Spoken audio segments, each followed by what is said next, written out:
دەستپێکی نوچەک خەمبارده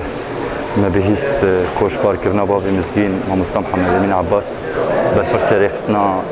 Domîsiya Partî Demokratîk Kurdistanê Sûriya diltezînek rastiyê min wek kes min re çêbî nûçeya wî wexta min bihîst koça xwe bar kir. Ez dibêjim Mamosta Mihemed Emîn Abbas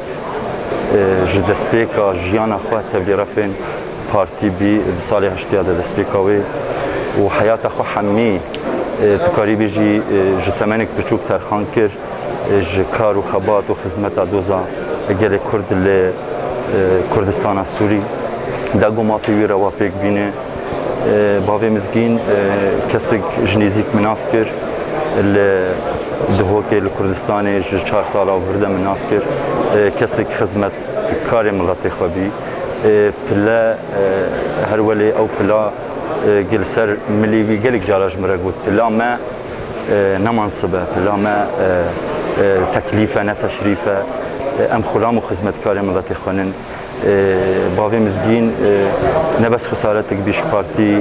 û malbatê û encûmena niştimanî Kurdî re ji miletê Kurd hemiyê re xesaretek mezin bî di qonaxa îro em bi hacetî kesê wek bavê mizgînin mixabin ew jî qeyqedera Xwedê ye û emrê Xwedê ye. Dubare ez sersaxiyê ji malbata Xwedê jê razî Xwedê afû bike bavê mizgîn re dixwazim.